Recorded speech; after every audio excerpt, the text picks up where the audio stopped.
우리 함께 하나님의 말씀 보겠습니다. 데살로니가전서 2장 1절에서 16절 말씀입니다.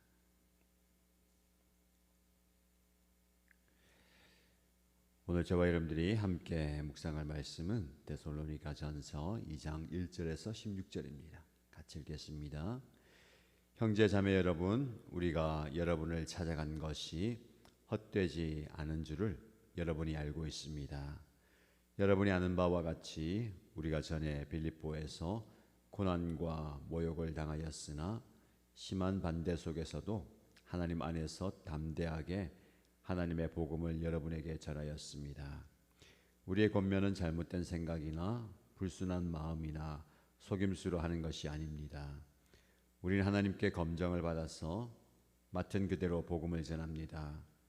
우리가 이렇게 하는 것은 사람의 환심을 사려고 하는 것이 아니라 우리의 마음을 살피시는 하나님을 기쁘게 해드리려고 하는 것입니다. 여러분이 아는 대로 우리는 어느 때든지 아첨하는 말을 한 일이 없고 구실을 꾸며서 탐욕을 부린 일도 없습니다. 이 일은 하나님께서 증언하여 주십니다. 우리는 또한 여러분에게서든 다른 사람에게서는 영광을 구한 일이 없습니다. 물론 우리는 그리스도의 사도로서 권위를 주장할 수도 있었습니다. 그러나 우리는 여러분 가운데서 마치 어머니가 자기 자녀를 돌보듯이 유순하게 처신하였습니다. 우리는 이처럼 여러분을 사모하여 여러분에게 하나님의 복음을 나누어 줄 뿐만 아니라 우리 목숨까지도 기쁘게 내줄 생각이었습니다. 그것은 여러분이 우리에게 사랑을 받는 사람이 되었기 때문입니다. 형제 자매 여러분, 여러분은 우리의 수고와 고생을 기억하고 있을 것입니다.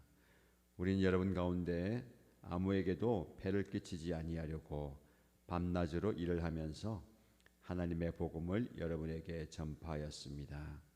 또 신도 여러분을 대할 때에 우리가 얼마나 경건하고 올바르고 흠잡힐 데가 없이 처신하였는지는 여러분이 증언하고 또 하나님께서도 증언하십니다.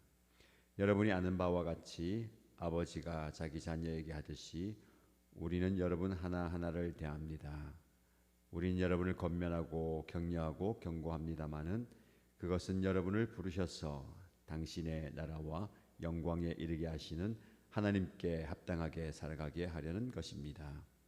우리가 하나님께 끊임없이 감사하는 것은 여러분이 우리에게서 하나님의 말씀을 받을 때에 사람의 말로 받아들이지 아니하고 실제 그대로 하나님의 말씀으로 받아들였기 때문입니다. 이 하나님의 말씀은 또한 신도 여러분 가운데서 살아 움직이고 있습니다. 형제 자매 여러분, 여러분은 그리스도 예수 안에서 유대에 있는 하나님의 교회들을 본받는 사람이 되었습니다.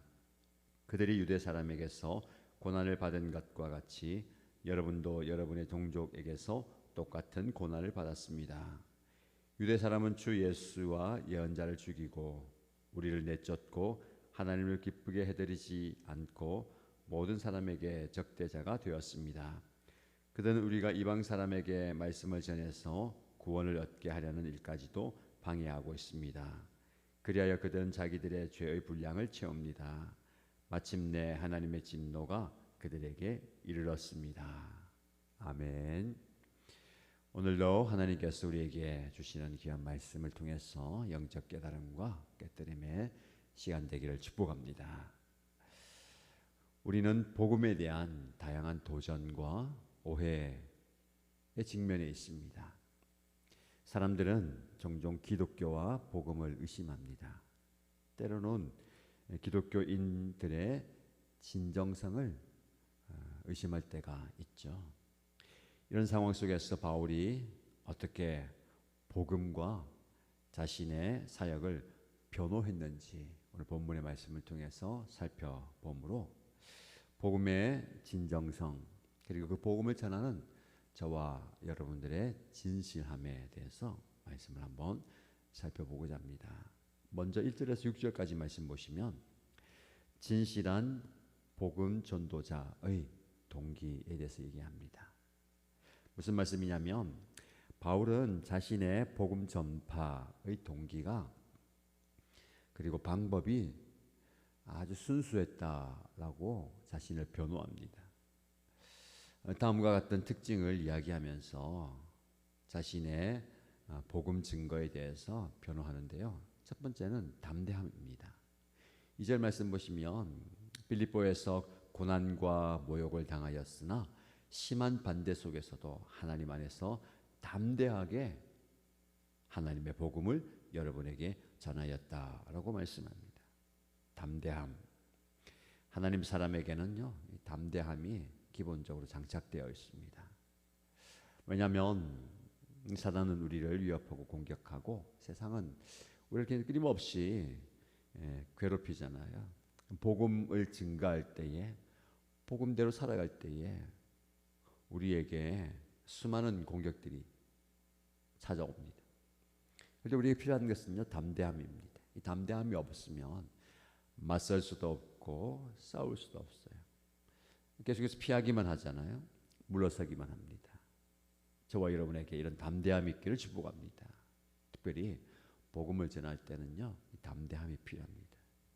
바울이 온갖 고난과 모욕과 심한 반대 속에서도 담대하게 하나님의 복음을 전하였다라는 겁니다. 저와 여러분에게 이런 담대함이 있기를 축복합니다. 이 담대함이 행동으로 나타나는 겁니다. 우리 안에 하나님을 향한 확신, 하나님을 향한 의지가 있으면 담대해질 수 있는 겁니다. 혹 지금 여러분들이 어떤 상황 속에서 두려움을 느끼고 있습니까? 용기를 잃어가고 있습니까? 오늘 말씀을 기억하십시오. 하나님 안에서 담대하게. 이게 핵심이죠. 그냥 내가 다짐한다고, 결심한다고, 마음을 먹는다고 용기가 생기지 않습니다. 하나님 안에서 담대하게. 하나님께서 함께 하시고 하나님께서 힘 주신다라는 믿음 안에서 담대하게 여러분의 삶을 살아가시기를 축복합니다. 두 번째는 순수한 동기입니다. 3절 말씀 보시면 우리의 권면은 잘못된 생각이나 불순한 마음이나 속임수로 하는 것이 아닙니다. 불순한 마음이 없이 순수하게 복음을 전한다라는 겁니다. 하나님의 복음은 순수한 동기로 전해져야 됩니다. 때로는 우리의 이기적인 욕망과 욕심을 배제하고 순수하게 복음 그대로 전하는 겁니다. 우리 사람을 대할 때에 또 사람에게 복음을 전할 때에 불순한 의도, 잘못된 의도가 없어야 되겠죠. 우리 안에 그런 동기가 있으면 좋겠습니다.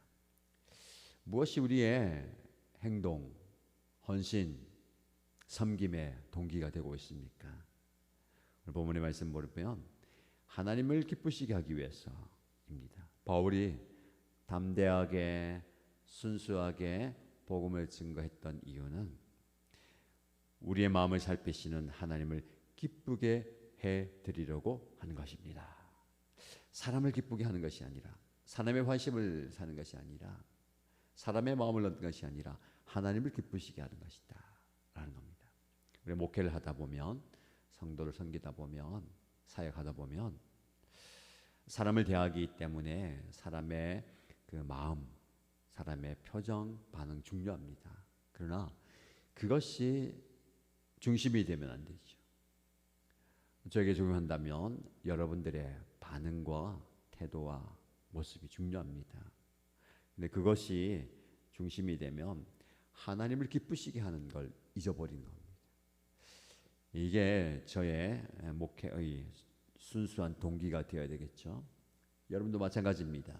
여러분들도 사역하고 섬기고 헌신하고 봉사하는 것, 사람의 환심을 사는 것, 이걸 완전히 내려올 수는 없습니다. 우리 사람을 의식하잖아요. 사람이 많은 것, 그리고 사람이 반응하는 것, 여기서 완전히 자유로울 수는 없습니다만은, 그러나 그 사람의 마음, 환심보다 중요한 것은 우리의 마음을 살피시는 하나님을 기쁘시게 해드리는 것. 저와 여러분들의 수고와 애씀이 하나님을 기쁘시게 하는 것 되길 축복합니다. 그러므로 여러분들의 예배와 기도와 헌신과 수고와 섬김, 하나님이 기뻐하신다라는 것을 기억하시기 바랍니다. 이게 없으면요, 여러분 흔들려요. 사람들이 좀 무관심할 때에, 사람들이 칭찬이 뭐 없을 때에, 사람들 인정이 없을 때에 그런 마음 들 수 있어요. 내가 왜 이거 하고 있냐? 아무도 알아주지 않는데 내가 이거 할 필요가 뭐 있느냐? 아무도 내가 이렇게 열심히 하는 거, 수고하는 거 몰라주는데, 여러분 사람은요, 자기가 본인이 힘들고 어려우면 다른 사람들의 마음을 헤아리기가 쉽지 않습니다. 여유가 없어요, 그렇죠? 내가 지금 당장 급한데 어떻게 다른 사람들 돌아봐요? 근데 여기 말씀 보니까 우리의 마음을 살피시는 하나님, 여러분 하나님께서 여러분들의 마음을 다 헤아리시는 거예요. 답답합니까? 속상합니까? 어렵습니까? 목사님 좀 몰라준다 하더라도, 목자님, 목녀님 좀 몰라준다 하더라도 하나님께서 살피시는 겁니다. 하나님께서 살피시는 그 하나님을 기쁘시게 하기 위한 동기가 되면요, 우리가 좀 달라집니다. 사람들이 좀 몰라줘도, 사람들이 좀 나를 인정하지 않아도 하나님이 나를 인정하시고 하나님 기뻐하신다 하면 동력이 되는 거예요. 예배할 수 있는 힘이 되고, 사역할 수 있는, 움직일 수 있는, 섬길 수 있는 힘이 되는 겁니다. 그러므로 저와 여러분들 이 말씀을 기억하십시다. 하나님을 기쁘시게 하는 저와 여러분의 삶이 되기를 축복합니다. 두 번째 큰 내용은요, 7절에서 12절까지 말씀 보면 진실한 복음 전도자의 태도가 나옵니다. 바울은 복음을 전하는 자로서 두 가지 핵심적인 태도를 이야기합니다. 그렇게 담대하게 순수한 마음으로 복음을 전하죠. 하나님을 기쁘시게 하는 의도로 이렇게 전하는데 쉬운 게 아니에요. 받아들인 사람도 있고 받아들이지 않는 사람들도 있고, 심지어 배척하는 사람들도 있잖아요. 이게 참 어려운 겁니다. 나는 복음을 전하고 순수하게 주의 일을 하는데 도와주질 못할 망정 무관심하기도 하고요, 오히려 공격하기도 합니다. 이게 참 어려운 거예요. 우리의 마음에 이런 마음이 있으면 좋겠습니다. 바울은 첫 번째 어머니의 마음을 가졌어요. 어머니가 자녀를 대하듯이 이 사역하는 겁니다. 자신과 동력자들이 유순하게 처신하였다. 그런데 마치 어머니가 자기 자녀를 돌보듯이 하였다라고 7절 말씀에 이야기합니다. 어머니 하면 좀 포근하잖아요. 어머니 생각나면 그 따뜻함이 우리에게 떠오릅니다. 복음을 전하는 사람에게, 사역하는 사람에게 그 어머니의 마음이 있어야 되겠죠. 품어주는, 안아주는. 길을 가다가 아이가 넘어져서 상처가 났을 때에 울면서 어머니 품에 안기면 그 울음을 그치잖아요. 그게 중요한 것 같아요. 우리가 사역하면서 섬기면서 이 어머니의 마음, 사실 하나님께서 그런 마음, 닭이 이 병아리를 품듯이, 독수리가 새끼를 품듯이 따뜻하고 안정적인 그 공간, 그 마음, 저에게 그런 그 어머니의 마음이 있기를 기도하고 있습니다. 목회자로서 성도들을 품을 수 있는 그런, 좀 많이 품으면 좋을 것 같아요. 품이 좀 넓으면 좋겠습니다. 여러분들 마찬가지입니다. 여러분이 한 사람을 품고 있습니까? 따뜻함이 전달되기 원하고요. 한 사람 품었다면 두 사람을 품으세요. 두 사람을 품었다면 네 사람을 품으세요. 얼마나 품을 수 있을까요? 많이 품으면 좋겠습니다. 여러분들의 목장 식구들, 여러분 주변에 있는 사람들, 지금 슬퍼하는 분들, 아파하는 분들, 힘들어하는 분들을 품어주는 거예요. 어머니의 마음. 본문 말씀 보니까 제 마음에 좀 새겨지는 말씀 8절입니다. 우리는 이처럼 여러분을 사모하여 여러분에게 하나님의 복음을 나눠줄 뿐만 아니라 우리 목숨까지도 기쁘게 내줄 생각이었습니다. 그것은 여러분이 우리에게 사랑을 받는 사람이 되었기 때문입니다. 굉장히 중요한 말씀이고요, 어려운 말씀입니다. 우리가 복음을 전할 수 있잖아요. 바울이 어려움을 당해도 힘들어도 복음을 전했습니다. 그런데 그 복음과 함께 무엇을 내어준다고요? 우리의 목숨도 기쁘게 내줄 수 있겠습니다. 왜요? 어떻게 목숨을 내줄 수 있습니까? 여러분이 우리에게 사랑받는 사람이기 때문입니다. 여러분 귀한 말씀인 것 같아요. 사랑하기 때문에 복음을 전하고 사랑하기 때문에 목숨까지 내어줄 수 있는 그 관계, 이 모습, 우리의 공동체가 그런 모습 되면 좋겠습니다. 네, 여러분 이렇게 품어주고 안아주고 사랑하고 그걸로 끝나면 안 돼요. 두 번째 마음은요, 아버지의 마음입니다.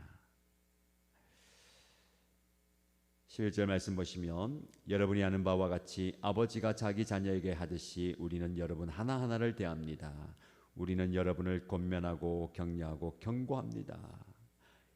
어머니의 마음이 있었다면 아버지의 마음이 있잖아요. 아버지가 자녀를 대하듯이 그렇게 한다는 겁니다. 여기서 보니까 권면하고 격려하고 경고한다. 이건 좀 강력한 겁니다. 아버지가 자식을 제대로 키우기 위해서 가르치고 경고하고 때로는 매를 들어서라도 가게 만드는 말씀. 이게 두 가지 지도자의 마음입니다. 사랑하기 때문에 그렇잖아요. 사랑하기 때문에 무조건 허용하는 게 아니고 사랑하기 때문에 품어주고 안아주지만 잘못된 길로 갈 때에 견책하는 그 모습입니다. 우리 공동체가 그런 공동체가 되면 좋겠고요. 지도자들이, 영적 지도자들이 이 모습이면 좋겠습니다. 여러분들이 그런 마음을요 가지시고요, 그런 마음을 받아들이십시오. 목회자가 여러분들 품어주듯이 무조건 품는다고 되는 게 아니고 말씀처럼 권면하고 격려하고 경고할 때 이 아버지의 마음이구나 라고 받아들이시고 어머니의 마음이구나 라고 받아들이는 공동체가 되면 좋겠습니다. 마지막 13절에서 16절 말씀은 복음의 능력과 결과에 대해서 얘기합니다. 이렇게 아버지의 마음으로 어머니의 마음으로 사랑으로 목숨까지도 내어주듯이 복음을 전했을 때에 어떤 결과가 나타납니까? 복음의 올바른 수용이 있습니다. 그 사랑으로 복음을 전할 때에 데살로니가 교회 성도들이 13절 말씀에 사람의 말로 받아들이지 아니하고 실제 그대로 하나님의 말씀으로 받아들입니다. 이 복음의 수용성이에요. 목사님이 말씀을 전하지만, 바울이 말씀을 전하지만 그것이 사람의 말이 아니라 하나님의 말씀으로 받아들이는 것. 저와 여러분에게 이런 영적 수용성이 있길 바랍니다. 하나님의 말씀으로, 나에게 주신 하나님의 말씀, 우리 공동체에 주신 하나님의 말씀이 되기를 바랍니다. 그리고요, 그 말씀을 받았을 때에 모든 믿는 자 안에서 살아 움직이고 역사하는 능력이 되는 거예요. 이 하나님의 말씀은 또한 신도 여러분 가운데서 살아 움직이고 있습니다. 말씀이 살아 움직이는 거예요. 그저 듣는 것을 끊는 게 아니라 사람의 말이 아니라 하나님의 말씀을 받을 때에 하나님의 말씀이 살아 움직이는 거. 여러분 말씀이 살아 움직이는 역사가 있기를 축복합니다. 내 안에서 꿈틀거리고요, 내 삶 속에서 역동적으로 살아 움직이는 거예요. 활자가 아니라, 글이 아니라 살아 움직이는 말씀. 그럴 때에 고난 가운데서도 고난을 이겨낼 수 있고 어려운 가운데서도 그 어려움을 극복할 수가 있고 오히려 그 신앙을 본받는 사람들이 많아지는 거예요. 데살로니가를 시작하면서 우리에게 주는 중요한 핵심을 가지고 뭐냐면 여러분들이 성도들에게 본이 되십시오. 본받는 사람이 되었습니다. 여러분을 보고 배우는 사람이 있습니다. 오늘 말씀을 기억하시면서 복음에 대한 순수함, 진정성, 그 복음을 전할 때에 아버지와 어머니의 마음으로 사랑으로 복음을 전할 때에 그 말씀을 하나님의 말씀으로 받아들이는 역사가 있기 원하고 그 말씀을 통해서 살아 역사하는 능력을 경험하기를 축복합니다. 그 은혜를 경험하는 저와 여러분 우리 공동체가 되기를 주님의 이름으로 축복합니다.